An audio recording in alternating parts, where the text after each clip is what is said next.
తెలంగాణ విశ్వవిద్యాలయం royal society of chemistry సంయుక్త ఆధ్వర్యంలో ఈ నెల 28న జాతీయ సైన్స్ దినోత్సవం సందర్భంగా సెమినార్ నిర్వహించనున్నట్లు డాక్టర్ వాసం చంద్రశేఖర్ తెలిపారు. జాతీయ సెమినార్ పోస్టర్లను వీసీ ఆచార్య యాదగిరిరావు బుధవారం ఆవిష్కరించారు. రసాయన జీవరసాయన పురోగతిపై సదస్సు నిర్వహించనున్నారు.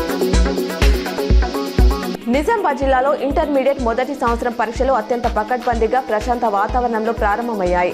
జిల్లా వ్యాప్తంగా 19,150 మంది విద్యార్థులకు 18,574 హాజరయ్యారు. పరీక్షల నిర్వహణలో ఎక్కడ లోపాలు తలెత్తకుండా ఐపవర్ కమిటీ, సిట్టింగ్ ఫ్లయింగ్ స్క్వాడ్ బృందాలు నిరంతరం పర్యవేక్షించారు. అక్రమంగా తరలించడానికి నిల్వ ఉంచిన 40 క్వింటాల పీడీఎస్ బియ్యంతో పాటు బొల్లెరా వాహనాన్ని బుధవారం సీజ్ చేసినట్లు నిజామాబాద్ సీసీఎస్ సిఐ సాయినాథ్ తెలిపారు. నిజామాబాద్ 1 టౌన్ పోలీస్ స్టేషన్ పరిధిలోని మిర్చి కాంపౌండ్, కెనాల్ కట్ట, ఎర్కలవాడలో షేక్ సాహెబ్ హుసేన్ ఇంట్లో సీసీఎస్ టీం దాడి చేసినట్లు తెలిపారు. ఆహార భద్రత నియమాలు పాటించకపోతే కఠిన చర్యలు తప్పవని Nizamabad food safety officer Navitha హెచ్చరించారు. బుధవారం కంటేశ్వర్ మెయిన్ రోడ్లో పలు హోటళ్లు, ఫాస్ట్ ఫుడ్ సెంటర్లలో ఆమె ఆకస్మిక తనిఖీలు చేశారు.